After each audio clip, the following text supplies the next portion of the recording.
First, I want to thank everybody who's attending here today. The rollout of this long-term regional strategic plan really focuses on advancing the economic vitality of our region and creating new opportunities for our region as a whole, and opportunities for our individual communities, our region, our friends, our family, our neighbors. When you have your sights set on what it is we're here for and what we're doing, I often like to think of people. I like to think of family members or people who will come after me who will benefit from this work, benefit financially. And so that's what we're here for. I also want to thank all those in the room who have helped to fund this strategic plan.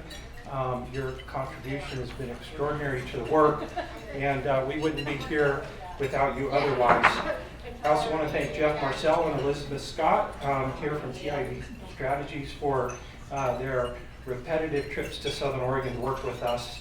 And then to sort of make this personal about why we're all here, I know each of you are involved in civic capacity for some reason or another. So I'm going to share two personal stories. First, I recently moved to Sam's Valley, and I'll tell you why here in just a moment. But first, I was visiting the Antioch Cemetery this last Sunday. If you don't know where it's at, it's about in the middle of Sam's Valley.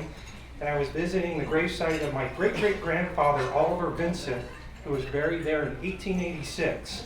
He left Virginia to escape the Civil War, homesteading in 1862, about halfway between Merriman Road, or between Table Rock Road, and Rainey's Market. And I imagine that the foundation of the home he built in 1862 is probably a few feet underneath the middle of the center of that highway, because the highway goes right through where the home site was at. But what we do know of today of most pioneering families in the greater Rogue Valley is, well, I guess I could say we know very little sometimes, unless their name's on a plaque or a street sign. We might not know what it is they did here to build the economic vitality, I'd say, that we enjoy today.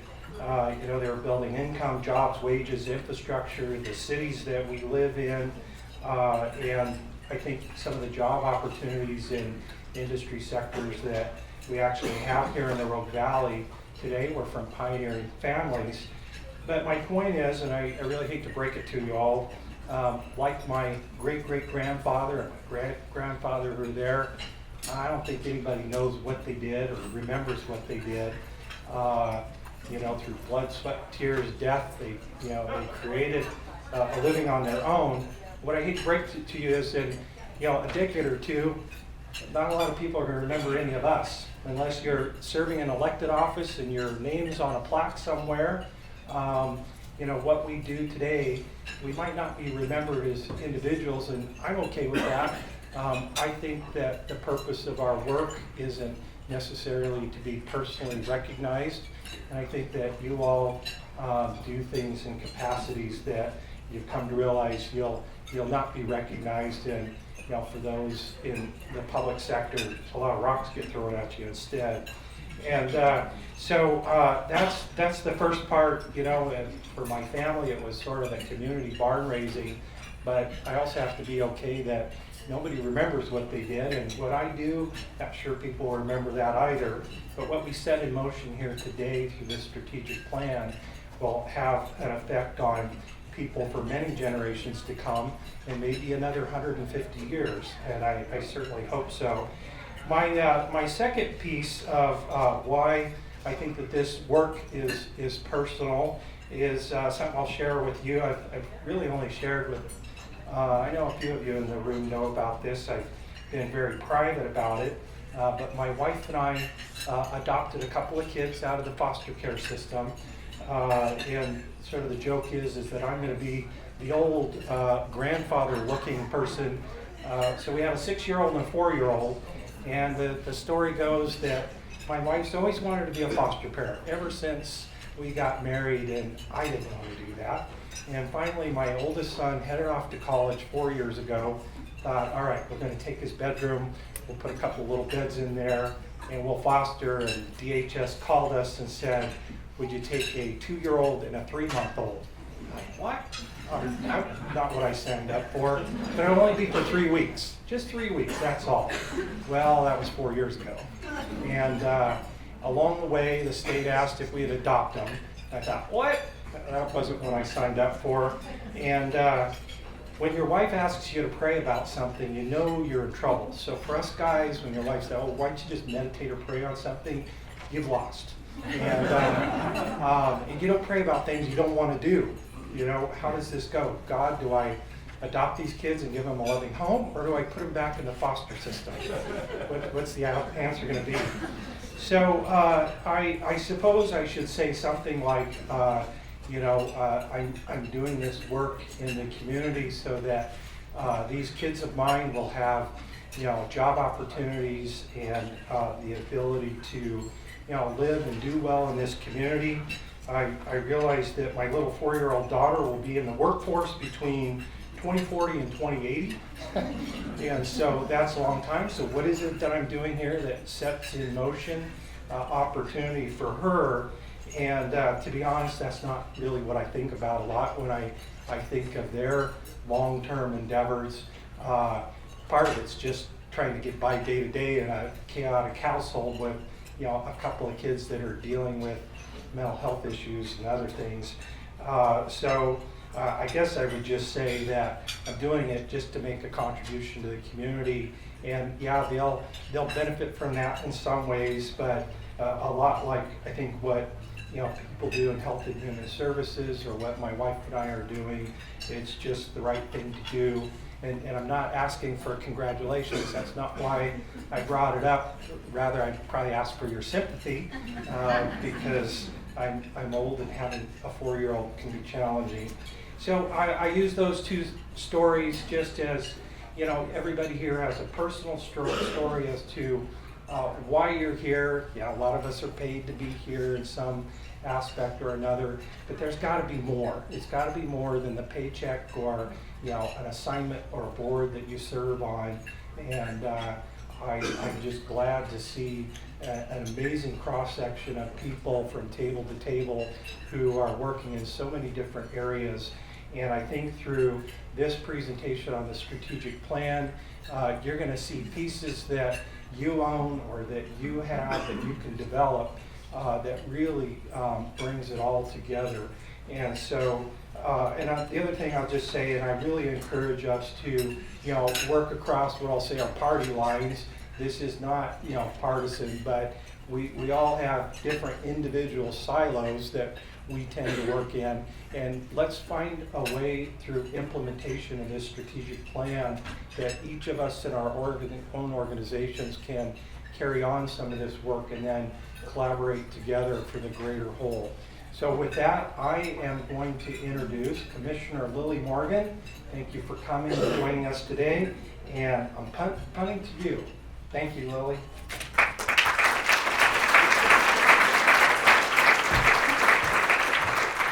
Steve is going to have foster care signups over here at the door after we're done, so it's actually a subject near and dear to my heart. I get to volunteer with mentoring of foster kids ages 6 to 12 in Josephine County, and we're always looking for more people to impact these kids. So the hope is that we can show them love, that when they grow up, they also can be a part of our community in a way that makes a difference instead of continues to draw from criminal justice and other systems like that. So Steve, thank you. I want to also thank Colleen, Rob, the rest of the staff at SOREDI for this process of looking at our region as a whole. And Josephine County is one of the founding members of SOREDI, but I can tell you that in the last 10 years that I've been in elected office, both with the City of Grants Pass City Council and now as a Josephine County Commissioner, we've been asked, why are you still a member of SOREDI? What are they doing for Josephine County? Why is it not just focusing, are they not just focusing on Jackson County and everything over here? And we had to ask, what are you doing for Josephine County? And I think what we've seen in the last few years, the continued growth and development of SOREDI, and as the membership and the board is being driven by both counties, the participation is increased. But everything we do affects each other. If Medford is trying to draw something and they're like, oh, but Grants Pass is your neighbor. Did you know about, I mean, best joke I ever heard is how do you know you're from, how do you compliment someone from Cave Junction? Nice tooth. It's really not true. Cave Junction is one of the most beautiful parts of my county and has amazing, diverse culture and artistic abilities out there. But you know, you get those little regional twists of, and I can tell you there's nothing more competitive in your area, North Medford, South Medford, but Caveman versus anything Medford. Absolutely. But we want to recognize our unique cultures and celebrate them instead of just being competitive. And so the need to actually celebrate each other and work together in that branding component and the ability to say, come to Southern Oregon and explore our wines. They cover from Illinois Valley to past the Applegate Valley and even further. But the best part's in our area, so just come to our Applegate Valley. No, just kidding. We want to support those unique things, but we want to continue to look at what can we do. We've had ideas of what's impacting, but we don't always know. So for the first time ever, this report's going to show there's more people leaving Josephine County, coming to Josephine County to work than are leaving Josephine County for work. That's never been. I was born and raised in Grants Pass my entire life. Everybody came over here to work. But for the first time, more people are coming over. Why? Our housing, our employment development, the 50% of our workforce pool is not working. What is going on? Well, this study is going to help us identify those things. So then we, in turn, as a community, can address them and try to see how can we improve our workforce development. How can we make sure that the jobs we need to recruit, that we're training for, and we're utilizing all the resources we can as a region to get there. I think our Southern Oregon higher education has really set the mark. They're working as a region already with OIT, RCC, Southern Oregon University, and I think Klamath Community is there as well, but they already are sharing credits system that you can transfer back and forth. So how do we also mimic that and work together? You come to our area, we're going to point you to yours, or vice versa. You come in for Brit, come on over and see the Oregon Caves. So how can we share in our branding efforts and our training efforts, and as a region succeed together as one Rogue Valley? So thank you for being here, and I'm going to pass it back to Colleen.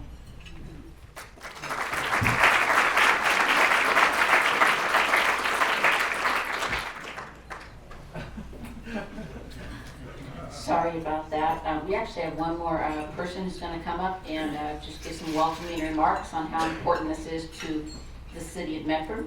And this is Brian Shoten, the city manager for the city of Medford.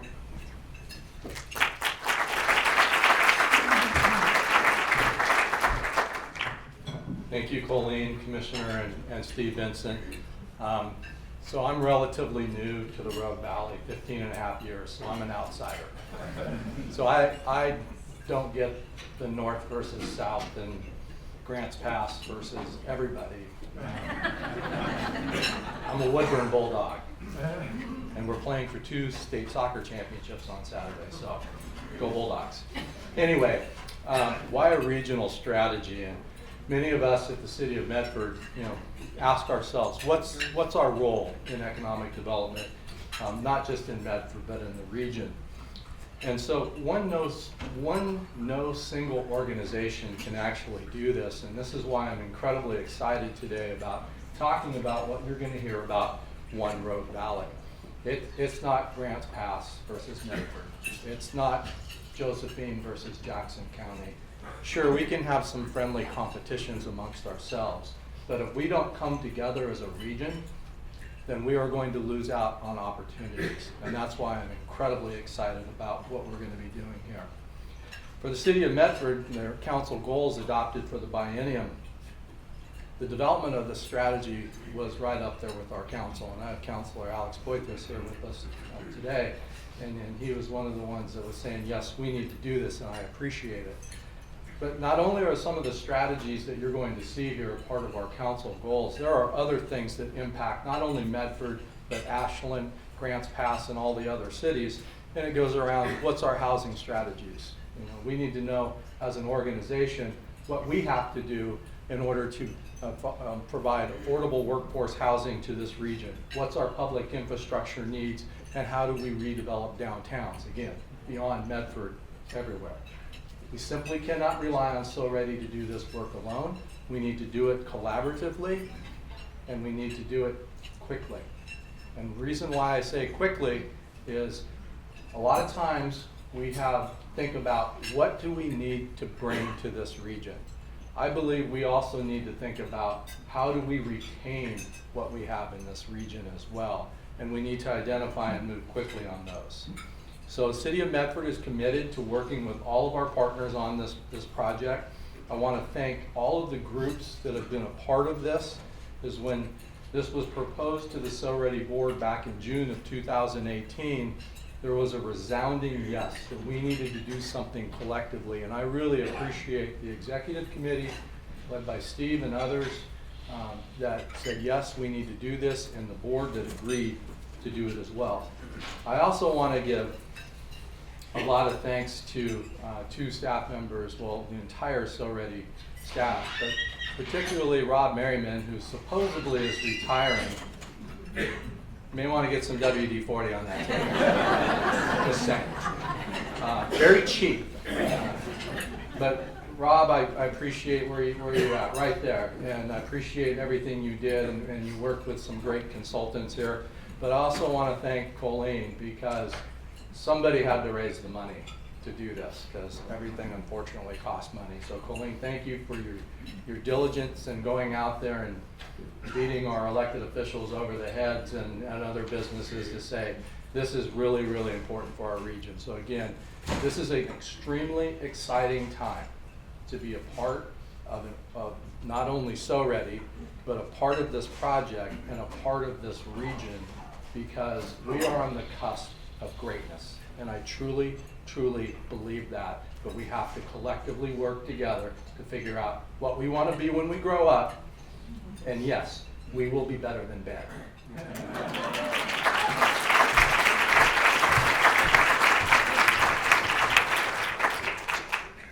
Thank you, Brian, and also thank you, Steve and Commissioner Morgan, for providing some opening remarks.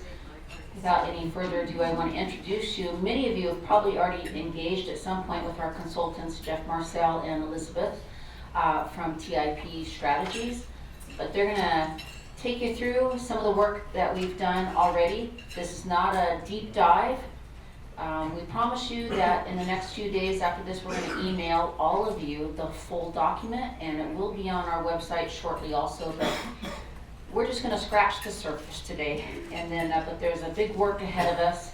And without anything further, here is Jeff and Elizabeth.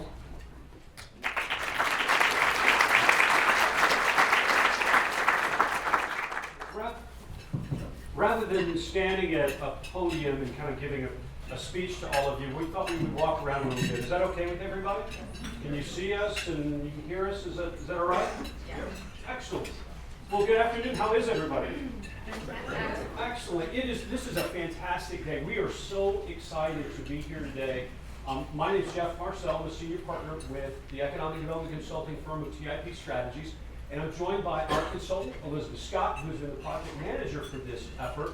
And we have been the face of TIP as a part of this project. And I want to welcome you to the Comprehensive Economic Development Strategy rollout. I know that's a mouthful, right? And I'll give you a little bit of a reason why in a few minutes. It's actually a federal government term, and I'll share a little bit more. We're going to reference this as the strategic plan for the rest of the day. But we are so excited that you all are here. We've got a lot to celebrate. This has been an enormous amount of work for many, many months. We've had input from dozens and dozens of people within this community. We've done a ton of economic analysis. We've done a lot of stakeholder engagement, and we're excited to tell you about it. I'm impressed to see so many familiar faces. I feel like Elizabeth and I are part of the Southern Oregon community now. It really feels like home every time that we've been here. And this is actually our 6th trip. Actually, I think for me it's the 7th trip that I have been here.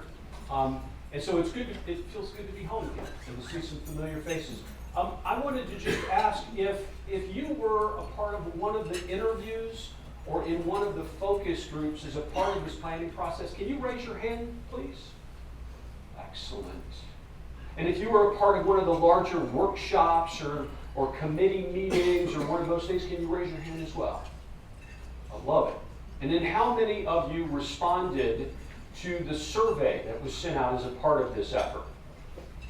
Look at that. So almost everybody in this room has provided input and feedback into this planning process.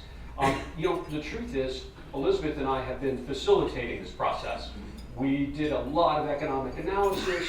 We compiled a lot of information, a lot of things that we heard from all of you. We identified best practices. We gave some of our experience and expertise in terms of what should be done for economic development. But this strategy is really built on the information that all of you gave to us. So when you do read the plan, and I'm going to encourage you to read the plan, it's packed with a ton of statistical data, graphs, and charts. If you love analysis work, you're going to love this document. One half of it is just unbelievable amount of statistics. It's the deepest dive in terms of economic analysis I think that has been done in anyone's recent memory, at least certainly over the last couple decades. And we're quite proud of it. But if you're not into analysis, that's okay, because there's a ton of policy and strategy work as well. We've tried to make it as readable as possible. The document's about almost 100 pages. So we're certainly not going to beat you over the head with all of that information today. As Colleen said, we want to give you the highlights, but we do want you to take a look at the plan, and we want you to look for ways to get connected into the strategies. They came from you, and so we want to make sure that you get involved and keep them alive and keep them moving forward. So, before I move forward though, I did want to do the same thing that was done earlier. I want to acknowledge the amazing commitment and the passion of the person who's been the champion for this effort for not just over the last 7 months, for the last 2 years, and that's Colleen. She's been phenomenal. So I'd like to, can we give her a big round?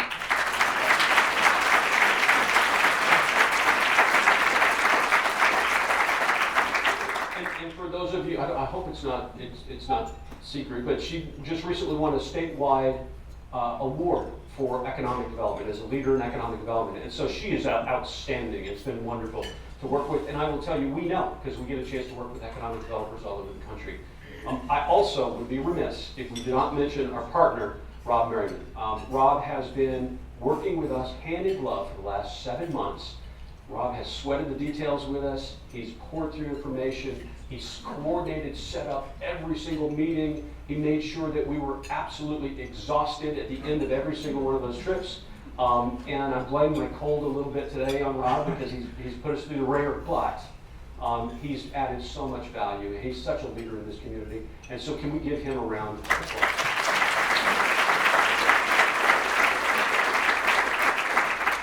With that, let's dive in. We put of course, we're consultants, right? So we put a PowerPoint presentation together for you today.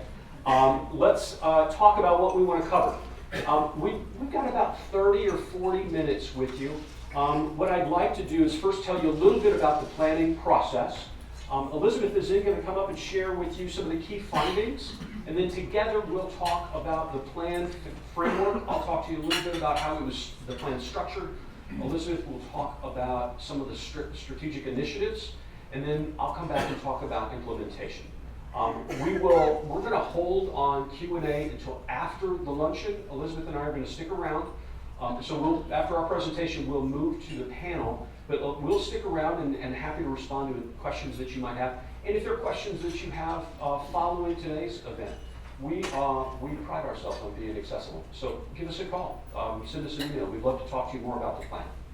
So with that, I did want to introduce you just quickly for those of you that don't know who we are.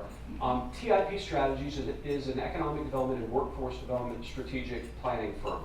And the name of our firm is an acronym that stands for Theory into Practice.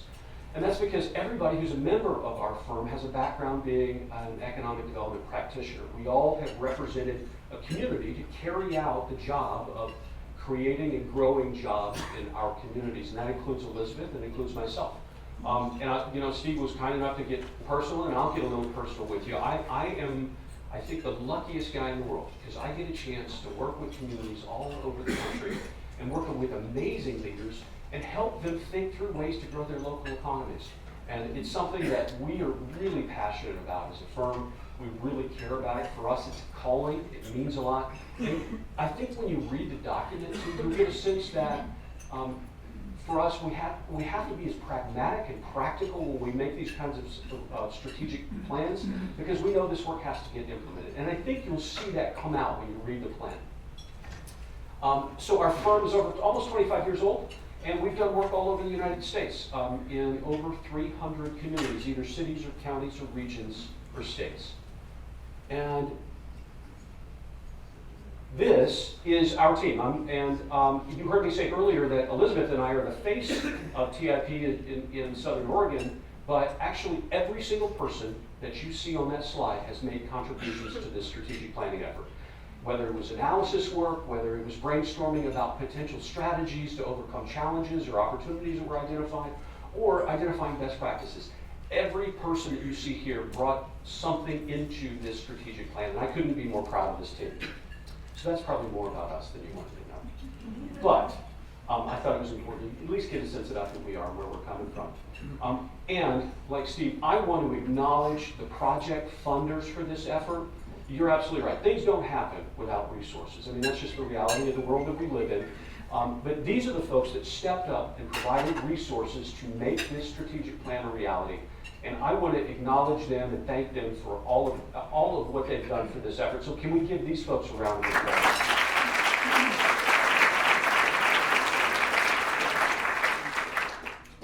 So now let's talk a little bit about the planning process itself, because we try to be as thoughtful and methodical when we go through these plans as we possibly can. I did want to highlight this strange acronym, CEDS. We wanted to make sure that you all knew what this is. Actually, a CEDS, a Comprehensive Economic Development Strategy, is a phrase or term that comes from the Economic Development Administration from the federal government. And so they asked that communities, regions, come together and put together a 5-year plan that then allows them to be eligible to apply for grants, for infrastructure funding, or for economic development programs, that kind of thing. And so our planning work fulfills that requirement. So we've got kind of a twofer here. Not only do we have a strategic plan that's really about moving this community forward, but now it also meets a requirement for the federal government, so you can move forward on some of the grants that I know are desirable. So we're excited about that. The EDA requires that a plan be data-driven. It requires it be a plan for the entire community, not just an organization. And that's the case for this. This is not a plan for SOREDI. This is not a plan for the Workforce Development Board. It's not a plan for the Medford Chamber of Commerce. It's a plan for all organizations, the entire community. We'll talk more about that. It has to have an implementation effort as well. So we have fulfilled that requirement and are really pleased to be able to turn this over to the EDA and check that box as well. So now we have really been well served through project oversight. We have 2 amazing committees of leaders that have helped guide this effort forward. We have had folks, representatives from the private sector, from the public sector, from the educational sector, from the nonprofit sector, all serve on our leadership committees. The first is the steering committee. And I have to tell you, these folks, we put them through the ringer. They attended 7 meetings over the last several months. And each one of those meetings was over 2 hours. We had homework for them. They went through all kinds of data analysis and information that we compiled to make sure that we were getting this right. We asked them to pour through and think about the vision for this plan and what potential strategies might look like. I'm going to ask, if you were on the steering committee, can I ask you to raise your hand, please? Raise it high, because you guys have done an amazing job. And let's give these folks a round of applause for the amount of work that they really are. You all are really well served by some amazing leaders. And that includes the team that was on the advisory committee. This was a broader group that we brought together of countywide, or both counties, stakeholders. And they met 3 times, helped us providing insight and input into the strategic plan in terms of strategies and organizations that might take on these strategies and how we move to implementation. So I want to thank them as well. And so the planning process itself, this is the planning process. We developed this process over the last 25 years, and it's a process that builds on itself. The first, it's a 3-phase planning approach that we implemented here. The first is what we call the discovery phase. It's exactly what it sounds like. We're trying to learn as much about what's happening in Southern Oregon as we possibly can. We try to understand what are the challenges, what are the opportunities. And we look at data to do that, statistics. We also look at what you tell us in the community. Elizabeth is going to tell you a little bit more about how we approach that body of work. And that allowed us to understand and build a foundation of knowledge that we could then build a plan on top of. That took us to the opportunity phase. We worked with our committees to identify a vision for this plan so that we could all move forward in concert, and then started to identify potential strategies that might realize that vision. That took us to the third phase, which is we're now at the very end of, where we started to identify strategies, we started to prioritize them, break them into action groups, started to think through who would be appropriate organizations to take on these kinds of actions moving forward, and the final report and presentations, which is where we find ourselves today. So does that process make sense to you? Right? We try to make sure people appreciate all of this effort was built on one phase after another on top of each other. And this is the project schedule. This has been a 7-month project. As I said, we've been here 6 times as a part of that, almost every single month. And it was an ambitious schedule, but we needed to do a ton of stakeholder engagement, and I appreciate Rob and Colleen and everyone at SOREDI and steering committees and others that have helped bring together as many people in the community as possible so that we can understand what was the best path forward. So with that, I'm going to turn it over to Elizabeth to talk to you a little bit about key findings. Thank you. So I'm going to give you a high-level deep dive into our discovery process. And really the cornerstone of that is our economic assessments. This was a thorough qualitative and quantitative analysis of data, stakeholder interviews to really understand the region. And of course the data can only tell us so much. So we did extensive stakeholder and community input. And that community input, which is really a cornerstone and a backbone of what this process is. We really want community engagement, and we did this through a community survey. It yielded over 340 responses, open-ended, unaided questions, and I was thrilled to see the vast majority of this room responded to that survey. In addition to that, we sought stakeholder input, 12 interviews with community leaders, which range from elected officials to CEOs of some of the largest companies in the region, including Stephen Lightman from Harry and David. We also did 38 roundtables, and these were really focused, some of them sector specific, community specific, to really understand the region and what makes it tick. Overall, we had 450 people engaged in the process.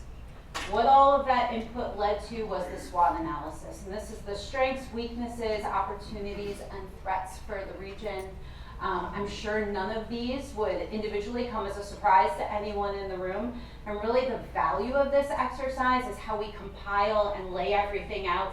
And although it's cliche, this is where we really see where the opportunities can turn, or the weaknesses can turn into opportunities, and how we connect the threats to the strengths to overcome some of these challenges for the region.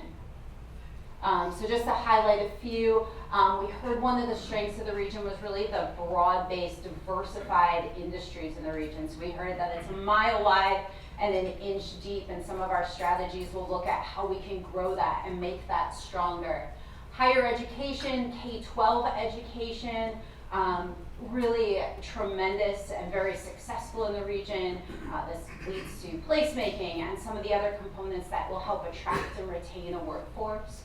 Weaknesses, that talent retainment and attraction has been challenging for the region, although we've seen some really positive momentum. Data has shown that that is starting to shift, but still some work to be done there. The high percentage of disengaged youth, we call that the population that is not in school or the workforce. And then the lack of common brand for the region. And we're hoping that by calling this initiative One Rogue Valley, that is the start of something that could be a common brand for the region. In terms of opportunities, leveraging the innovation ecosystem, strengthening that ecosystem, a lot of opportunity there. I touched on strengthening the clusters and supply chains. But threats, we heard that the smoke and wildfire has taken a serious toll on the community, not only in terms of tourism, but impacting quality of life for residents as well. affordable workforce housing. We heard a little bit about that this morning already, that's impacting the region, and limited real estate for some of the business owners as well. So in addition to the SWOT analysis, the second component of the assessment is a benchmarking exercise. And we looked at 6 peer and aspirational communities throughout the country that we could see this region competing with for projects or investments. And those included Twin Falls, Idaho, Bend, Oregon, Fort Collins, Colorado, Reno, Nevada, Bellingham, Washington, and Asheville, North Carolina. Each one of these has a really unique story and how it relates to this region. Bend is the most obvious. We heard that in a lot of our regions, especially when we talked about innovation and leveraging tourism, recreational, what Bend has done to their community. We also heard it in reverse. We don't want this community to turn into Bend. But there are a lot of really great best practices. Bend has overcome some of the same challenges being in the same state with the same land use requirements that they were able to overcome. So some great lessons to be learned there and some good comparisons. So we compared 50 different data sets for each of these communities. That's part of the assessment. Bellingham, Washington is a really interesting comparison as well. Similar to this region, they are right between Seattle and Vancouver, and their airport is kind of a lifeline for the community. They also have a great university in the town, so a really good benchmark there. Asheville, North Carolina has done a tremendous job of focusing on their craft sector, their artisanal foods, so good best practices. Reno, we heard that transportation and logistics is a big driver for this region, and they've done a great job leveraging that to tap into their outdoor recreation and attract new talent with the development of the Tesla facility that moved in there. And the last one, Fort Collins. When I first introduced this, I said that we looked at peer and aspirational communities. Fort Collins is a little bit of an anomaly, and you'll see that nuanced in the data sets, especially around patents, because of the university presence. And Reno too, their patents are off the charts because of Tesla.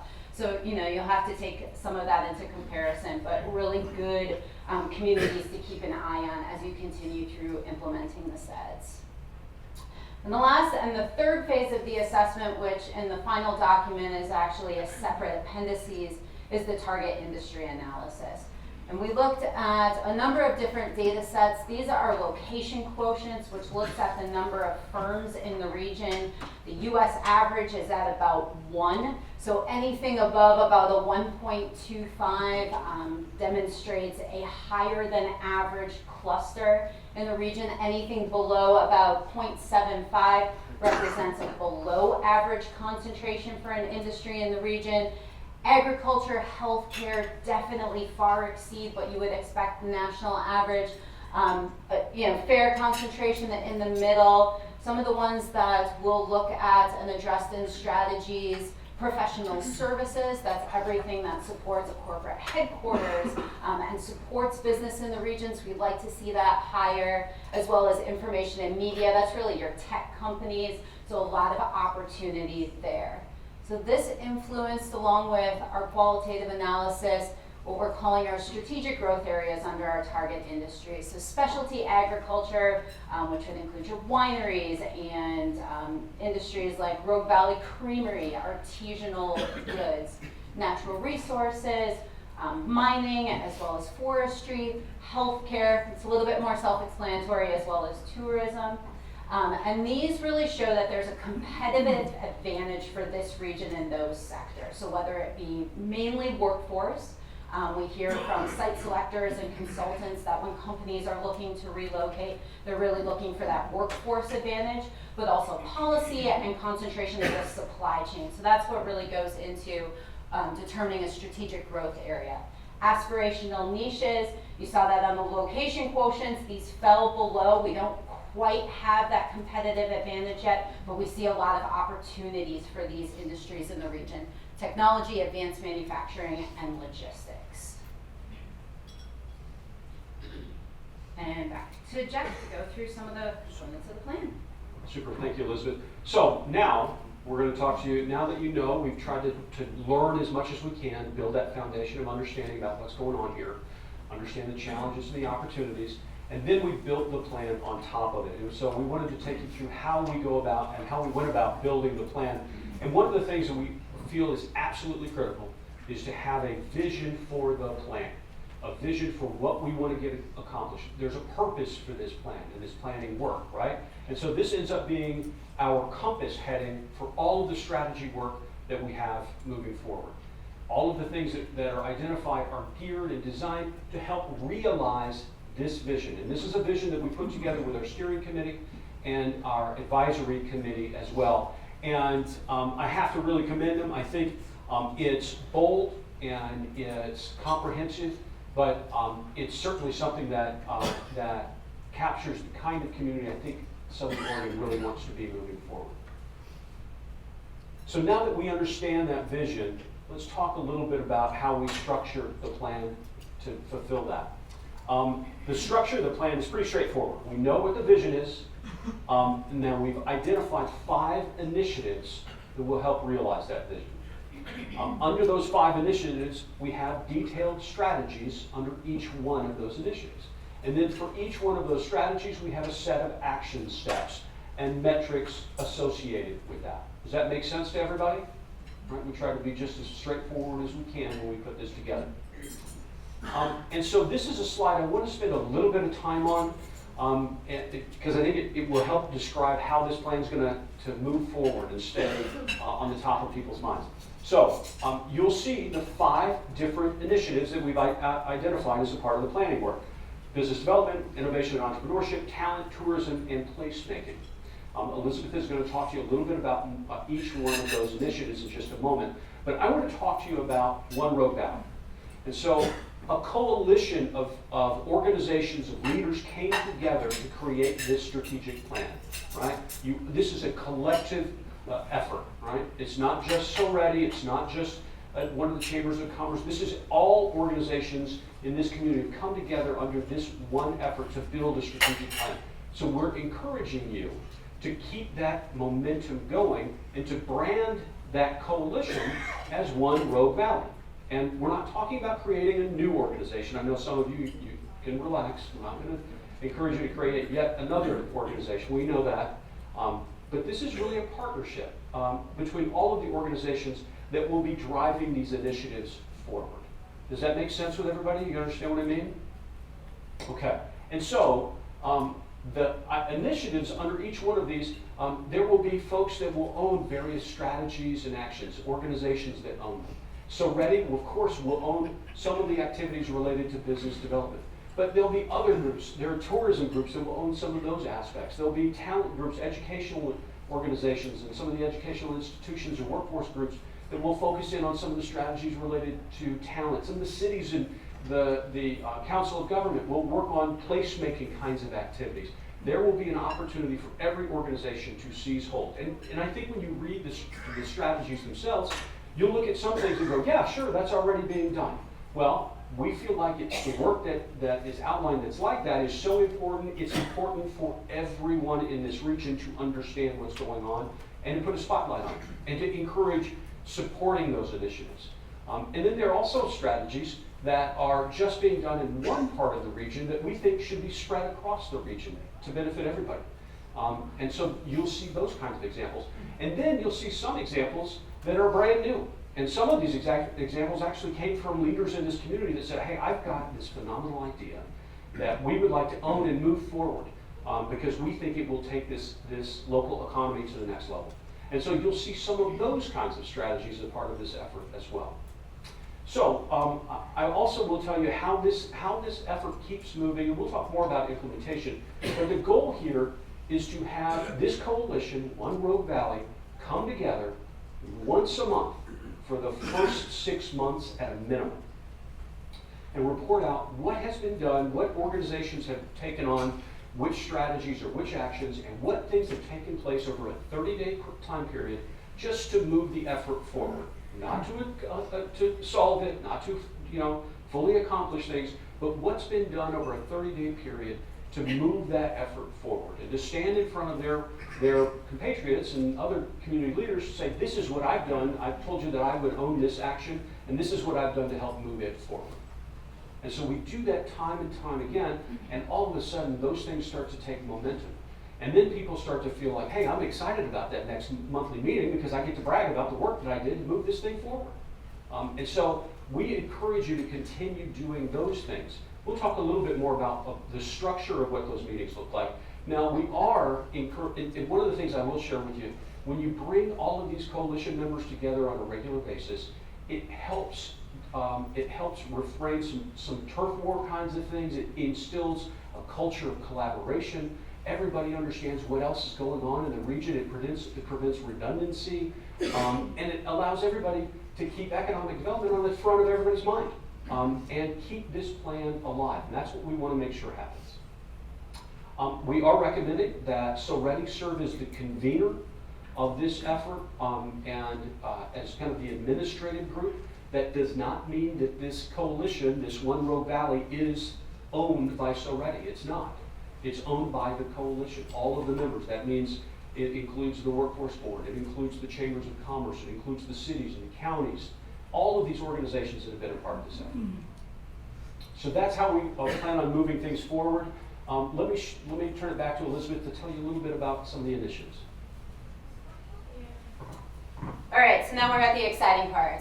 So you learned about the discovery phase, how all of that influenced our SWOT, which ultimately led to our vision.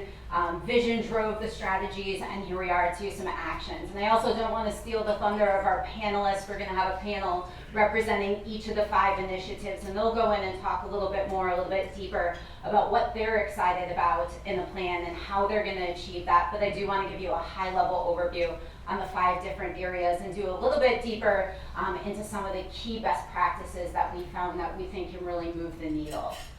So the first area is business development. What did I do here? Is business development, and this is really, it's pretty straightforward. Business development, traditional economic development, Chamber of Commerce activities that are going to help drive business prosperity in the region.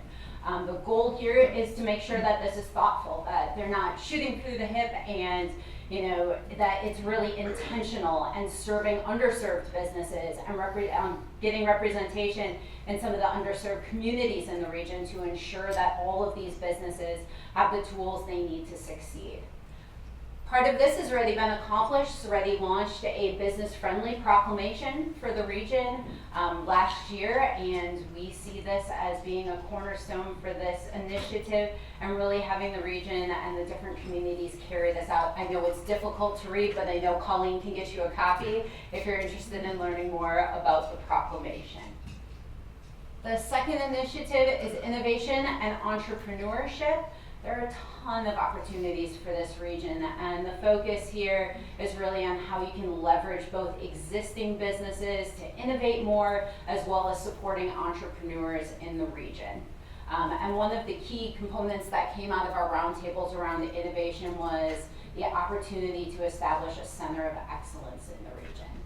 One of the examples that we looked at was the Colorado Wildland Firefighting Center of Excellence for Advanced Aerial Technology. And their mission is really to drive technological advancements and innovation in firefighting. And so when we talk about how the SWOT analysis influences the potential strategies, this is a perfect example of how we heard through stakeholder interviews that we could potentially make some lemonade out of lemons with the challenges that you have in this region from the fires and the smoke. So the Center of Excellence in Colorado is new. It's about 5 years old. They have a staff of 8.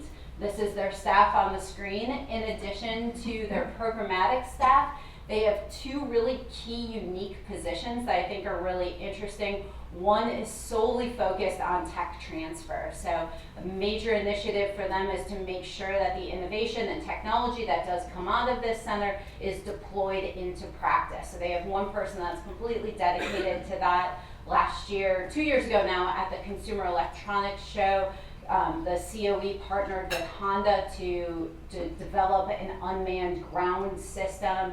That technology prototype was displayed at CES, and then last year they actually showed proof of concept that it could be deployed. So some really cool things coming out of there. The second position I want to touch on is someone that is just purely focused on policy and how forest management and policy actions could be leveraged and how that influences. So just one example of a potential best practice that could be leveraged in the region. The third initiative is talent. This is focusing on developing existing talent in the region, leveraging those amazing educational resources that were identified as strengths for the region and how to bring that up to the next level.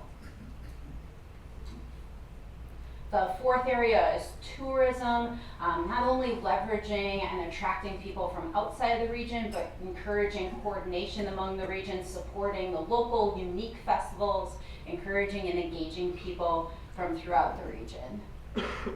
And the last area is placemaking. So nurturing an environment that preserves the outstanding quality of life for residents, visitors, and businesses.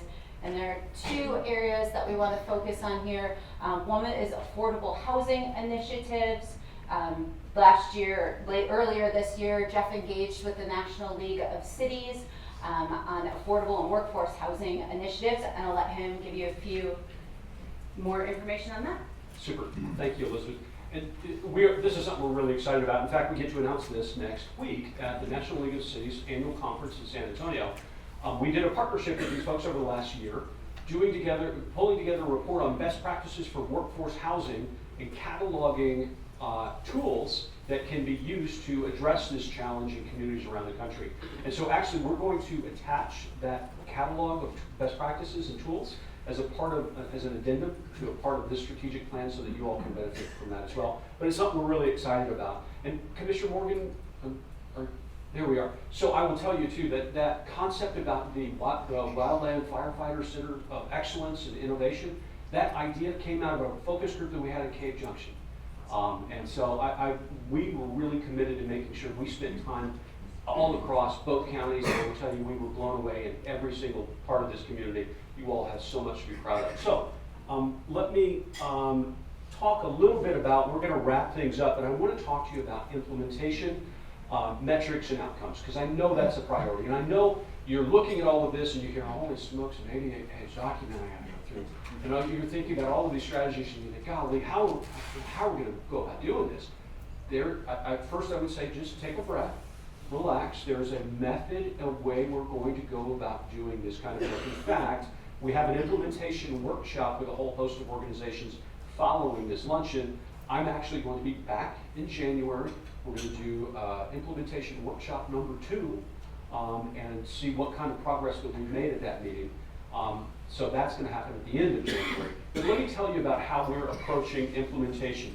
So this is a tool that we have created. So when you read the plan, it's a beautiful document. There's all kinds of pretty pictures and call-out boxes. But what we've done with this is taken all of the strategies, we put them into a spreadsheet, including the actions underneath. And as a part of that, we've identified various organizations that could serve or have indicated that they want to serve as a lead or a support partner in these initiatives and some of these strategies and actions. We've also indicated what's the time frame for these activities? Is this something that needs to be done in the first year? Remember, this is a 5-year plan. It all doesn't have to be done in the first week, right? So we've tried to spell out really clearly what needs to be done first in the first year, what needs to be done in the next set of years, and what should be put on the back burner and done at the tail end of the 5-year planning. I will tell you, this is a tool that we consider an evergreen document. And because conditions on the ground will change, there are organizations who will say and pick it up and say, golly, I love that strategy or that action, but my group would do it a little differently. This is how we would do it. That's fantastic. That's the way this should be. This should be a living tool that you adjust. And when we have a conversation with all of you in 5 years, and we look at this document in 5 years, it will be very different than the way it looks today. Okay? It needs to be dynamic and change just like the local economy and conditions change. And I will also tell you that we've, in putting the strategy together, we had a conversation yesterday with some leaders about this. We have not created homework assignments for organizations that they golly, now I got to do this because these people tell me that. That's not the way we've structured this. This is a coalition of the willing. And there's opportunity for organizations, and I think many organizations will see some of the things that are listed here and say, God, we are already doing some of that work. We would love to buy in and own part of that and help move that forward and generate more partners. Does that make sense? Okay. I will tell you this. So in about a month, we're starting a project in Saginaw, Michigan for a regional economic development group. And this is an update to a 5-year plan that I did for them 5 years ago. And we put together an implementation matrix for their strategies. And those folks have met every single month. All of the representatives that are part of that coalition have met every single month with this with their document, and made adjustments and changes, and they have lived, eat, and breathe this matrix every single month for the last 5 years. And they're excited about showing us what changes have taken place and what success has taken place when we come and visit them in about a month. And we're really excited. So it can happen. It's possible, and it's certainly something that you all can do. So some of the key metrics, we've identified metrics associated with the actions. Of course, there are going to be some traditional things that we want you to encourage you to continue to measure. Those are things like new companies that have invested in the community, or companies that have expanded, or jobs. But we're also going to encourage you to look at some other things. Some entrepreneurship growth. We're going to ask you to look at and consider evaluating longer term things like housing affordability or wage rates, those kinds of things. So you can look over a horizon of multiple years and see what kind of change this regional effort has affected. Okay? And then anticipated outcomes. I think in many ways the most important thing that can come from a regional group, from a regional effort like this, is to really put economic development on the top of everybody's mind. For everybody to understand there's an important role for them to play, for the community to appreciate how we can't take our eyes off of this. It's too important for the future of our community. It's about building that kind of culture and working together, breaking down all of those silos and being more effective and more efficient with each other. Because it's a lot more fun too, to be honest, when you're doing this stuff in collaboration. You are all so much stronger working together. So I want to end my comments by sharing another example with you. About a year ago, we finished a regional strategic plan for the Northwest Indiana area. And they branded their coalition as Ignite the Region. And that was it was about a 6-month planning process. This was a 7-county regional strategy. And I wanted to share this with you because they sent these photos to me. This is a photo of an event they had about 3 weeks ago. And so a year ago, they had their rollout. We presented at their rollout. This is from 3 weeks ago when they had their first anniversary of their regional plan. And they had hundreds of people there. And at that event, this is a gentleman who runs Purdue University. And he was sharing with the group what they had done to fulfill their contributions to this regional plan.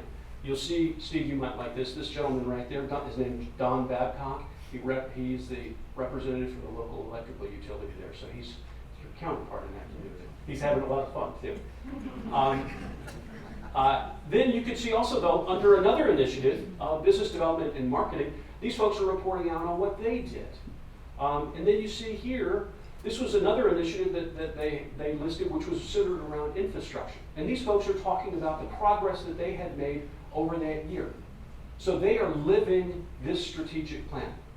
And I will tell you, if Saginaw, Michigan can do that, if Northwest Indiana can do it, I know that this community can. The leadership that we've seen here, the amazing dedication and passion for this community, the assets that you all have, this is an amazing place. You all know that. I don't have to sell you on the region. You love this place. You can do amazing things together to continue to grow the economy, to take it to the level that you want to take it to. And so I will say in my comments there by saying, first, I want to say how much I appreciate the opportunity to work with all of you. We at TIP thank each one of you for contributing to this effort. This is your plan. These things only work if you provide input. And I want to thank the team at SOREDI and all of the steering committee and advisory group. They were fantastic and gave to this effort. I really want to say how much I appreciate it. We're excited about all of the progress that's going to take place. With that, I'm going to end my comments and turn it over to Colleen and say thank you very much. And this is not the last time you'll see us. We will be here often. We care about this community. We feel like we're a part of this community and want to be a part of your success. So with that, let me turn it over to Colleen.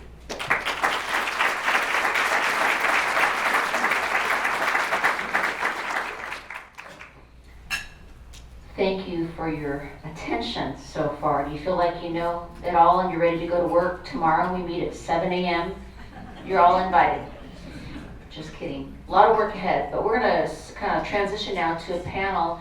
And Lindsay Berryman, many of you may know her already. For those who don't, she's a former mayor of the city of Medford. If you would come forward, she's going to moderate. And then we have some other folks that are going to join us up at the table. Stacy Greer representing the Bucket of Talent. Come on up. Peter Buckley, if you would come up also, representing kind of that placemaking bucket. And Brad Niva on the tourism side. And then Joanna Elizabeth Cummins is going to be speaking on the innovation bucket or answering it. I'm going to take the other one on business development. So this is an opportunity for you to hear kind of what we're excited about. And then we're going to have some opportunity for you to ask questions. And hopefully we'll have the answers. Again, we don't have the document right in front of you. We do promise to get that to you. We don't want to overwhelm you just yet. Okay? Thank you, Colleen. Tell me if I'm in this. Thank you, Colleen. Do you hear me? Okay, and thank you to Rob Merriman too. I think this is great. I am so excited. You are looking at Vision Lady here. You probably didn't know that, but it's truly inspiring to have a vision, and it does renew spirit, and it will renew spirit in economic development. And I just say, wow, having a regional vision, having a shared regional vision is absolutely fabulous. And anyone who's studied visioning knows that it has to be shared in order to be activated. So congratulations to all of you. And with that, I'll introduce panel members, and we'll have a little discussion on how they interface with this whole process. So business development is Colleen Padiddle, Executive Director of SOREDI Economic Development or Southern Oregon Economic Development Incorporated. Got ahead of myself because we are so ready for this. Thank you. Colleen, how are you involved with the strategy process? Can you share what you've learned a little bit and how you've interfaced with the businesses and community? Thank you, Lindsay. So yesterday I happened to have celebrated my 18th year with SOREDI. So I have been engaged in this agency for a long time. Started out as a project manager and then became a business development manager, and then just a few years ago, executive director. But so Jeff pointed out earlier that it was a couple years ago that we started this process, really with the prompting also of the city of Medford, who said, we know we're the big city in the region, but we need a regional plan. It was really on our minds at the same time, and it really started to coalesce. And having been doing outreach calls for so long at SOREDI all over the region, from Cave Junctions to Butte Falls. Did Mayor Spencer make it from Butte Falls? Are you here, Mayor Spencer? There's just so many great companies. We talked about the mile wide and the inch deep. That was something that Ron Fox, my predecessor, coined, and he would always repeat it, that we just have such a breadth of business but not really deep. So what you're going to see when you have the opportunity to actually look at the plan is that one of the things we're going to be working on is, so in a given year, up to this point, for a long time we have 8 people on staff. They're not all full-time. When I started with SOREDI, at one point it was only 4 people, and I was responsible for both outreach to all the existing companies and recruitment. We have kind of separated those things now, but what I'm so glad to see spelled out in this strategy is that we need to double up on and increase the number of outreach calls. And I kind of had an intuition about this even before you guys spelled it out for us and said, you need to do this, you need to deepen the knowledge. I'm excited about that. So there's going to be a little bit of a shift in staff responsibilities to go out and make more outreach calls. So we really get to know the industries we have and can identify where are those buckets of opportunity for innovation within those companies, which is a whole nother bucket of work. So we're going to increase outreach calls. So when it was just me doing it, I made about 100 outreach calls to mostly traded sector businesses in the region. Traded sector means those are the wealth creators. If you're not familiar with that terminology, most of their business comes from outside the region. Bringing it in creates wealth within our region that allows for more retail and services and other things to happen. So those are the companies we focus on. Our chamber partners focus much more deeply on the retail and service side. We're complementary. So when it was just me, I might have made 100 outreach calls in a year. Then more recently, when we split those duties, we were probably closer to 125 a year. I'm looking at one of our business development managers, Kathy Troutman, 125. And now the goal on staff is to really increase that to well over 200 outreach calls a year so that we can be more in touch with what's going on instead of maybe seeing some of our companies once a year. We want to get better at that because we know there's going to be a shift in our economy. And it may go flat for a while, it may go down for a little while, and when that happens, we focus more on retaining our companies. We're still going to do recruitment. You're going to see a piece of that also in the strategy. We respond to recruitment leads. You may have heard that Rob is retiring tomorrow. However, we have 2 site visits next week, so he's coming back on Monday and Tuesday for 2 critical site visits.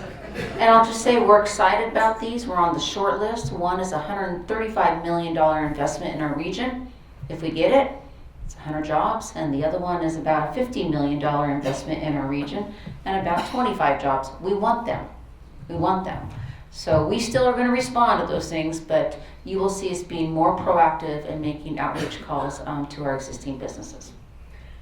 Thank you, Colleen. Before I move on, I need to know where my timekeeper is. Oh, there you are. Okay, thank you.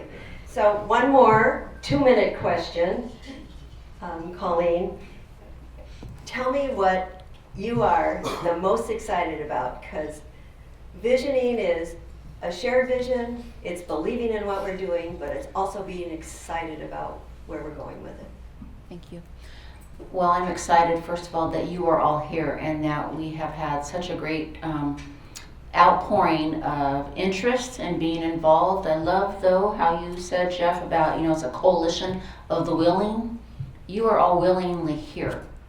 We don't want to have to coerce anybody to be a participant. So we're glad you're here. I'm excited about that this is not just the work of SOREDI, it's the work of us together, regional. You saw the brief picture of the proclamation that was up. Rob Merriman wrote that for us. All 15 jurisdictions in our region accepted that proclamation, and that's just the start of something else. So I am really excited about the unity that is building, the momentum that is building, and you are all part of that equation. So I hope that you will continue to engage and check in with us and keep us accountable. We're going to be the convener. It's not all our work, but I'm excited about the opportunity just to hold each other closer and move the needle. Okay, thank you. Next up, we have with the Innovation and Entrepreneurship Initiative, Joanna Quirk, who's HR Specialist with Cummins Battery Systems Division. Hi everyone, I'm Joanna Quirk. I work for Cummins Electrification Business Unit, which is new to Cummins. You probably know Cummins for their diesel products. We are part of their new electrification business unit. We design and manufacture battery systems for other OEM suppliers. We do that all in Talent, Oregon. Our home office is in Indiana, but we have a small group in Talent. I started with Bramo, who some of you may be familiar with. We were acquired by Cummins in 2017. I started with Bramo 2011. Acquisition was complete November 2017. I came on with an employee group of about 30. We have doubled that number since 2017. I'm really excited about this plan. I sit on the SOREDI board, and I attended the technology focus group. I attended the strategic planning meeting. It was really exciting to see different industries come together in the strategic planning meeting, see different tech companies in the Valley come together to talk about, okay, what are our challenges? What are our opportunities? How can we work together? How can we collaborate with small businesses, large businesses? And I think for me, it's a unique perspective that I have coming from small startup to global company of over 60,000 employees. So to see the collaboration between all of these different sized companies is exciting to see, okay, what can we do on the recruiting end? For us, we hire a lot of R&D, a lot of engineering. So higher level professionals that we bring in, we relocate to the Valley. So I think for me, seeing how all of these different areas and strategy goals come together and they kind of overlap. So it's been really exciting to see what we can come up with, where this plan will go, how the community will come together, and what this is going to look like in a couple of months. So seeing it really develop over the last several months has been great to see. And Stacy and I, we work very closely together on the recruiting and staffing end. So we get to see a lot of, okay, where are we going with bringing professionals into the Valley? How are we retaining them? How are we working with local schools from the high school level to trade schools to RCC, SOU, OIT, bringing in students, keep them here in the Valley, develop them into where we need them to be, and then share them among the tech companies in the Valley. So, Thank you, Joanna. Do you see anyone else being engaged in the implementation process from the innovation and entrepreneurship perspective? Sure. So I see others, like your smaller startup businesses or your single entrepreneurs that are coming up with ideas. They want to bring their ideas to fruition, create these companies. So I think it's from very small to very large, seeing the community come together. What assets can we bring to those people to help them grow into larger companies like we are? So It's all exciting. Thank you. Brad. anything else? Brad Naiva. He's Executive Director of Travel Southern Oregon. And I think that Travel Southern Oregon is going to have a big play in this. And I wonder, what you learned specifically when you were listening to other businesses and community leaders during the process that would help you engage further in implementing your tourism initiative. Sure, thank you. My name is Brad Nye. I'm Executive Director of Travel Southern Oregon. You may not even know that we exist because we don't really actually go out and tell our story of what we do and where we are, but we've been around for 36 years representing the 5 counties of Southern Oregon from the tourism standpoint. So we're a contractor to the state tourism office, which is known as Travel Oregon. We get an annual budget. One of the things in tourism that is so common that you see in communities that we don't advertise to you, we advertise out of the area to get people to come to our area. And so people are always like, tourism, I don't really know if we do anything in tourism. Well, we do, and there's quite a few people in this room that this is our full-time job, is to promote the area. So in regards to connection and implementation and working with communities, one of the big things that we're always working on is trying to get everybody going in the right direction and working together and doing a lift for everybody. So those are things such as Travel Ashland, Travel Medford, Travel Grants Pass. We even work in Klamath County, Lake County, Roseburg as well, and trying to get everybody moving in the same direction and marketing us as a region.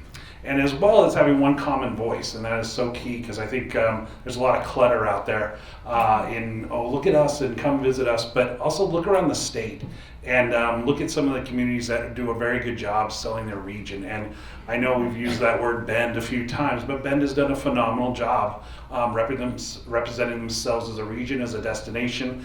And what kills us is that people drive through our region to go to their region and don't stop in ours. And so that's our big shift now. Not just including one of the information we have from the plan, but it's something we've been working on for the last 3 years, is to make sure that we're putting a product out there and doing some destination development work to make people stop and appreciate what we have in Southern Oregon. Great. Now I want you to dig deep and tell me what's exciting to you, what's going to excite you in the future, and how you're going to make it happen with us. I'm excited. If you think about the holidays, and if you have a big family group at your house for dinner, you have the adult table, and then you have the kids table. I feel like tourism forever has been at the kids table, and we finally got to be at the adult table. Tourism is a very big part of the economy here. We're almost, for the region of the 5 counties that I serve, we're a $1.3 billion visitor spending on an annual basis. So that's a huge amount of money. It's very healthy, and it's really rewarding that we have this much kind of commitment to the area. The other thing, and what we've pulled out of the plan and what I'm excited about, is our tourism product has been very seasonal, in that we get a lot of spike in June, July, August, and in September it kind of drops down. So we get these spikes. And so I think people think of us as an economic development. We're like, well, you're economic development for 4 months out of the year, but what do you do the other 8? And one of the things that we're trying to do is extend the season, maybe take that bell curve out and spread it out so we have a lot of visitors coming in February, March, April, as well as September, October, November. So some of the work we've been doing, and where this plan just kind of reinforces the work we're doing, is really supporting like our wine industry. That's a great product that is a year-round product to bring people to the area. We're going to have a conversation with the Oregon Shakespeare Festival. Would you consider doing a longer season or spread out the season, do other plays, things like that? And then of course, the challenge we do have is wildfires and fire smoke issues, and that is definitely a nail in the coffin in the tourism industry. The industry took a hit last year. Well, honestly, the last 5 years we've had a hit. So those are one of the things that we're trying to address, is when to shift, when visitors should come to the area, when to explore our area, and also measure the perception of how bad is smoke. Are people coming or not coming to the area anymore? So lots of things that came out of this plan, and we love it. Great. Yeah, I had to kind of laugh at Indiana's slogan, Ignite the Region. My guess is they don't have a lot of fires in that area, but maybe we come up with something equally as clever. Next is Stacy Greer. She's representing our talent initiative, and she's people operations with Quantum Innovations. Welcome. Thanks, Lindsay. I'm super excited to be here. Excuse my voice. I'm going to blame Rob too for my cold, just like Jeff did. Quantum Innovations is a high-tech manufacturing company here in Central Point. And what's really great is there's so many high-tech manufacturing companies in the Valley that nobody really knows about because they don't advertise locally. But they are great places for people to get great careers and have great jobs. My passion lies in exciting young people about the cool jobs that exist in Southern Oregon, and I've had that passion for at least 15 years now, and it goes way back, probably longer. It goes way back to a time when I accidentally got a job in a high-tech manufacturing company here in Southern Oregon and found out how cool it is and that it even existed. I stayed there for about 13 years, and then I went into the public sector. Started working for the workforce board here locally, and had an opportunity one day driving a van of high school students who were on the brink of getting kicked out of their high school. And I was working with them to try to help them understand about work ethics and the exciting careers that are in the Valley. And I was driving by that building where I used to work, and I said, oh, I used to work there. And the kids said, what is that place? Drive by there every day. I said, let's pull in and find out. So I went in and talked to the president of the company and said, can I bring these young people inside and show them? He said, go ahead, give them a tour. You know all about it. The look on these young students' faces, they were 9th graders, getting ready to get kicked out of high school. They said, we had no idea this cool stuff existed. They got to see engineers, they got to see test units, they got to see electronics, and they got to see manufacturing, and they got excited. And it was that day that I said, this is it. I found my soapbox.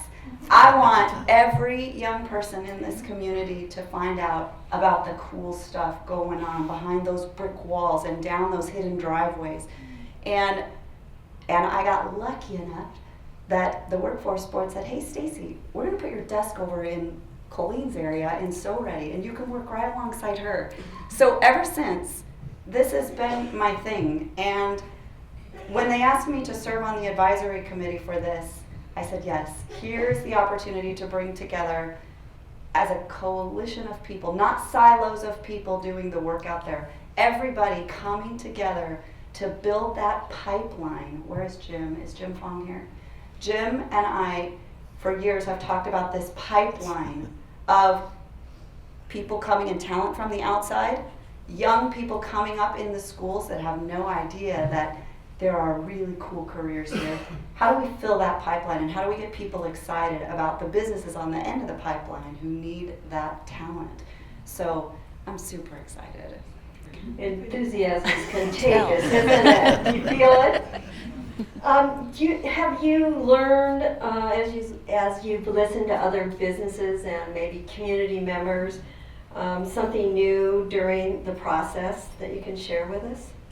I think it wasn't so much something new as reinforcement of what I have felt and what I have learned myself coming along. And then I sit next to someone, a business person at a roundtable discussion, who starts talking about their passion and their issues with their business finding talent, and it's reaffirming, yes, this is exactly why we're here. And there's a lot of you out there that we haven't even had the chance to talk with yet. So I think everybody shares this need and desire to have a strong community, a strong economy, strong talent. And we were, Kathy and I and Abigail had this chance last week to go to Oregon Tech for their career day. Man, I came out of there, we spent how many hours, Kathy? Like 3 hours. 3 hours with students in the engineering program who are getting ready to start looking for work. And the whole reason we went was to represent the community, to say, hey, guess what? Right over the hill are all these really cool businesses. You should consider coming to work over there, over in the Roe Valley. And the amount of talent we met in 3 hours blew my mind. I came back, my manager's here, I came back and said, I want to hire them all. Can we hire them all? But that excites me, right? They're hungry for work. They have amazing skills. And a lot of them don't know we're just 70 miles over the hill, so. And ideas that just bubble out. Yeah, crazy. Thank you. Thanks, Lindsay. Yeah. So we're down to our last one, placemaking, and we have our fabulous Peter Buckley here with us, who's now program manager for Southern Oregon Success, but also a former state representative. Welcome here, Peter. Thank you, Betsy. And why don't you tell us what you've learned during this process, working with business and community. You've done a lot of that. Well, as always, it's a learning experience. So for those of you who don't know Southern Oregon Success, we're a collaboration of all levels of education, the Early Learning Hub, the K-12 school districts, RCC, SOU, healthcare, the CCO, Southern Oregon Pediatrics, mental health care providers, human service providers, public safety agencies, and workforce development in Jackson and Josephine County. We're committed to making sure every child, every family, every community has a chance to thrive. So we're often called a collaboration of collaborations. And I got involved with this particular collaboration at a meeting that was held several months back with Brad Hicks, with folks from SOU, RCC, different representatives from different sectors. We were talking about the possibility of forming a Southern Oregon caucus for the legislature to have our local legislators work together on a set agenda for 2021. This idea comes from my experience in the legislature. There's a group of legislators on the coast called the Coastal Caucus that every year they commit themselves to developing an agenda, bipartisan agenda that serves their region. They can take the legislature and get passed, get building projects done, policy changes that benefit their region. When I was the budget chair, they often had more votes than I did, and I'd have to give them what they needed in order to get my budgets passed. And the idea was to do the same thing here for Southern Oregon. So as I'm describing this idea and working with these different folks, Kathy Kemper-Pell from RCC says, well, wait a second, you need to have SOREDI as part of this because they're developing their strategic plan.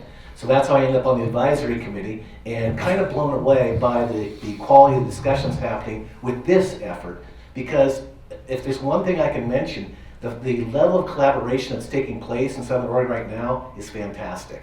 There is a collaboration happening, the Community Health Improvement Plan. It's mentioned in this document here. It's called All In for Health. Has anybody seen All In for Health yet? So a few of you have. This collaboration was between Asante, Providence, the 3 coordinated care organizations, All Care, Jackson Care Connect, and Primary Health, the federally qualified healthcare clinics, La Clinica, Rural Community Health, Siskiyou, county public health in both counties. Pretty much everybody that has to do anything with healthcare in our region agreed to collaborate with Jefferson Regional Health Alliance, another great collaboration, and to develop their combined community health improvement plan. In the past, they've done it separately. Asante's done their own, Providence has done their own, All Care's done their own. But they've come together now to develop their own plan, their collective plan for the region for the next 3 years. And their priorities are adequate and affordable housing for all, behavioral health and addressing substance use, and parent support and education. So those are 3 priorities for that plan. So it's fantastic to see that plan now as part of this plan as well. So when we talk about placemaking, we're talking about how do we make the place we live better for families and children? How can we make it better for every community? How do we make our place so wonderful that people are just drawn to be here, love being here, love working here?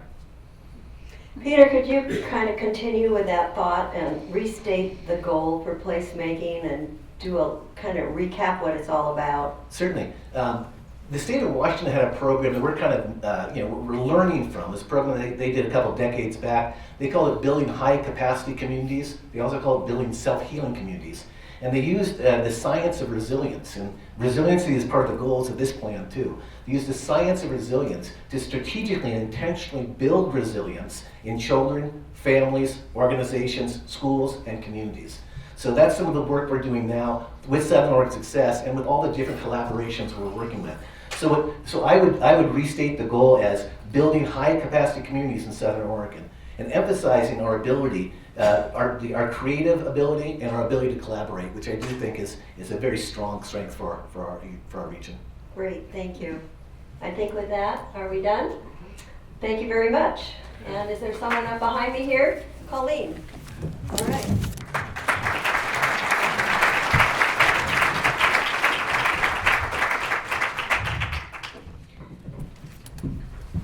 So we have a little bit of time yet, and I don't know if anybody has any questions. We'll be around for a while, but I do want to invite up John White, who is with Boise Cascade. He is on our board of directors also. He's going to share his thoughts and prompt all of you, encourage all of you to take action. So here's John.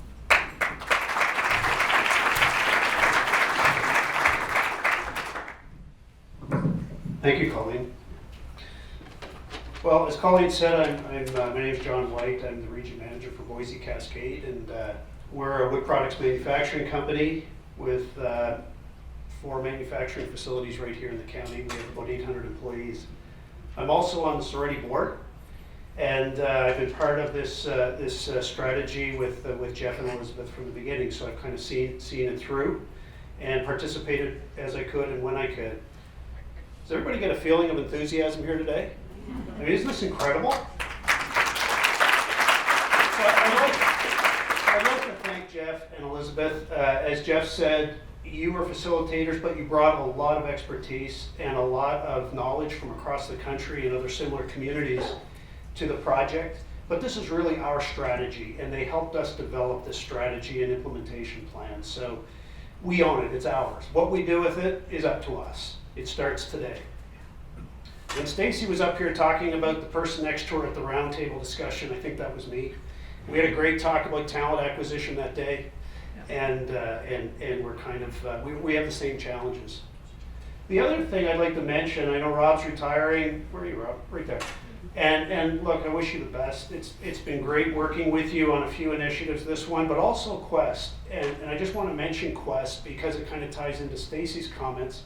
Quest is a program that was developed, I think, primarily by SOREDI to engage our high school students and to show them what opportunities we have right here. Every high school kid thinks they need to leave town to get a job. No matter what town you grow up in, you've got to leave town to get a job. And the idea was to expose these kids to what the opportunities are here. And last year was the first year. It started out as a pilot program and exploded and almost got out of control, but it was a beta year, and look, it went very well, and I just hope it continues, Rob, after you leave. I don't know who you're passing that one on to, but we can't lose the momentum with that one. So I guess I'd just like to go back and ask what the purpose of all of this was. And really it brought together a coalition of autonomous communities and business partners and various sectors from within the community to ask ourselves, first of all, who are we? And we ask this a lot at SOREDI. What is it about this region that makes us special? And we all kind of went to placemaking. This idea of quality of life, well, it's got the great outdoors and there's lots of things to do and all this, but when we look at attracting businesses, it's got to be more than just a nice place to live. And that was really where we needed to bring in some expertise to help us identify what makes us special from an economic perspective. These businesses that are looking to relocate and reestablish have lots of choices. And we've all been to many trade shows, and you get lots of region economic groups coming up to you, and they're offering you a whole lot of incentives to go to their area. We don't have those kind of trinkets and bling to offer them, but we do have a good story to tell, and Colleen is just doing a wonderful job with this. The other thing is we can't just blanket ourselves and try to attract every business out here to the region. It has to make sense, the businesses that we're attracting. They have to feel that this is the right place for them to prosper. So rather than just this blanket approach, we really need to have laser-guided focus. How are we going to attract certain clusters of business? And you heard clusters up here a little earlier. And clusters are important. When you think a mile wide and an inch deep, it makes it difficult to attract, let's say software developers, let's say high-tech companies, because they're looking for a talent pool where they're going to establish. And these clusters become very important because they create that talent pool.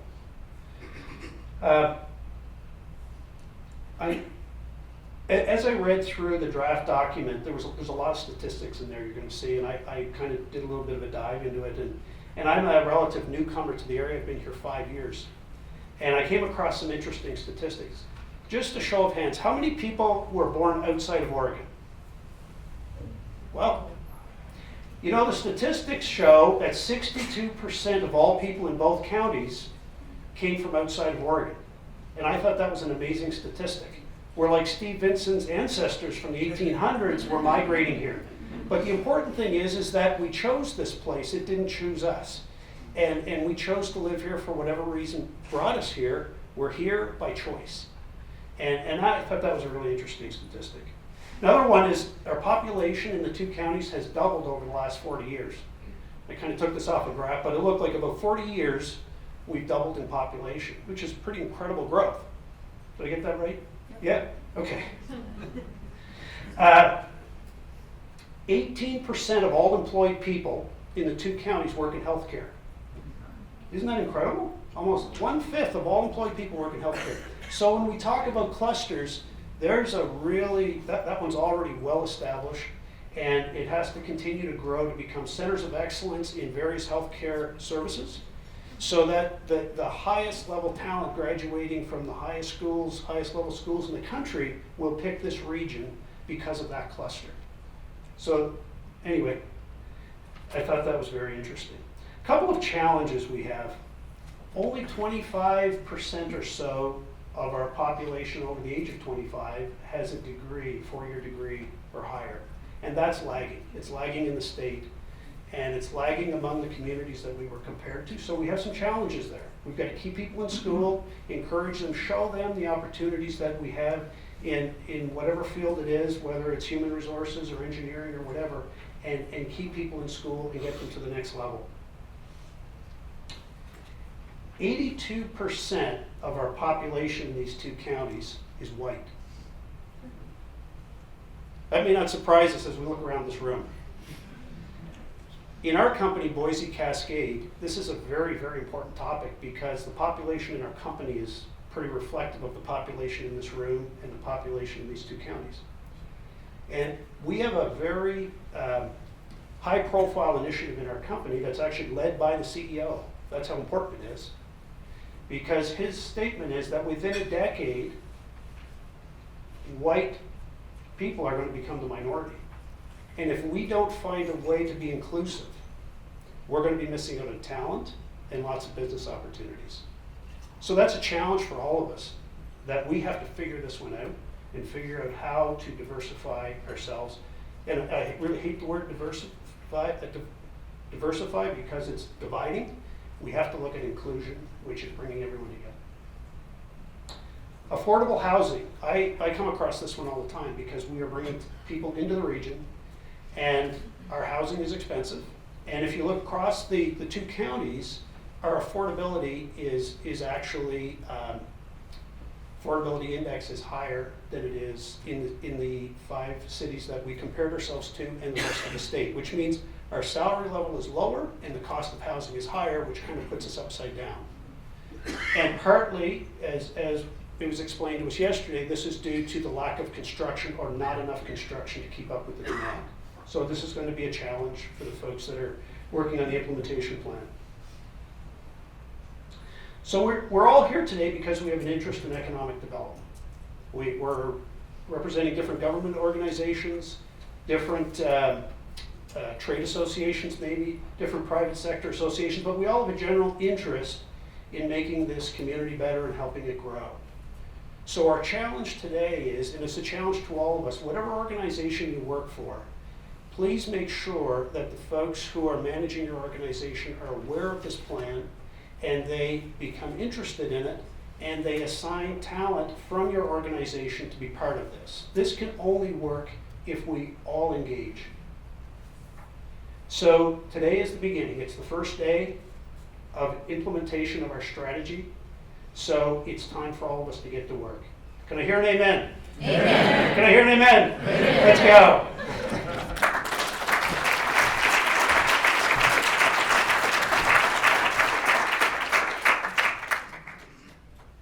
Thank you, John. That was great. He really pulled out some of the data set. It's all in this plan right here. I have a copy right in my hand. We did not make copies for you today. We're going to encourage you to go to our website, and I promise you that you're going to get an email from me with a link and attachment. If your email is going to allow me to send it, it's a large document. We're going to get that to you right away. But you're right, the implementation starts now, and I'm so encouraged by all of you and all the support for this. I wanted to share just a couple of last-minute thoughts. And then if you have a question, we're going to be mulling around for a little bit. There's a group of us staying that's going to talk about how we're going to start to implement this. But if you have a question, please come see one of us. But Steve and, well, I think it was Jeff today mentioned that I did win an award recently. And so on the spot, I had to come up with some things to say as an acceptance. And those things still stick with me. I'm going to share those things with you because I think it's appropriate today. So I have 4 things that I shared when I received the OEDA award, which was for the Economic Development Leader of the Year in Oregon. Rob is the one who nominated me, but I'm grateful. Thank you for the recognition. And the 4 things were, first of all, is to go play. We all have a tendency to work too much, I think, and just really get into the grind of it. And I read a book recently. Trevor Yarish, are you here? No. Trevor Yarish with Zeal sent me a book a while back, and it was about simplifying life. Basically, I can't think of what the title of the book right now is. The Disciplined Pursuit of Less. So I was out camping, and I was reading a chapter that was completely devoted to play and how important play and like getting away from the daily routine is so important to get those creative energies going. And that's what happened with SOREDI Quest that John was talking about that we developed. It happened because we just get outside of our normal routine. We think about an idea and we twist it into something that became really creative. And John, just to say it's still in a beta test, because it is, and I do have someone who will come on board at the beginning of the year to head that up and keep it going. For those of you who don't know, SOREDI Quest is a digital game We had over 2,000 high school students participate in it, web platform, to become informed of careers right here in our region. And we awarded about $5,000 in scholarships in April at the finale and some other things, and it will keep going. So if you don't have a business profile and you want one, that's an important piece of this, so we can talk about that. So anyway, go play, take time to be creative, rest, sleep, all of those things. That book included a whole chapter just on sleep too. How many got 8 hours of sleep? I did. So take time to play. I don't think these are in the same order, but the second one is please follow through on what you say you're going to do. So if you're committing to this today and you want to help us, we're expecting you to follow through. We want you to follow through because that's how things get done. And so please follow through.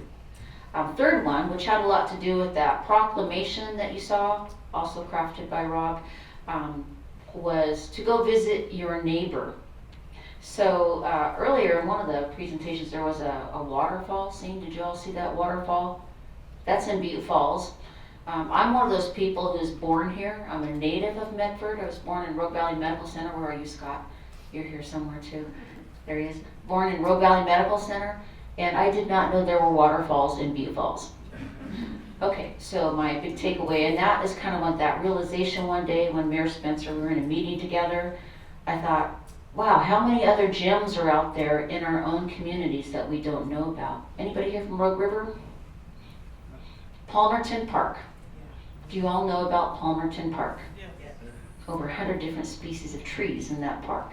Okay, so there's all these gems. So my point is, you don't have to go far to see some really great things and support another community right here in our region. So I share with you that to go visit your neighboring community, go visit the neighbor who lives next door.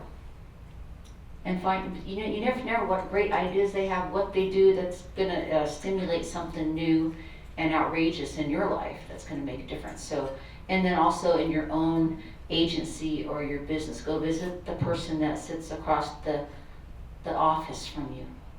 Engage with other people. That's the point of that one. And the fourth one, Steve, do you remember what's the fourth one? I remember now. Do the right thing every time for the right reason, even if you know it may disappoint someone. Do the right thing for the right reason.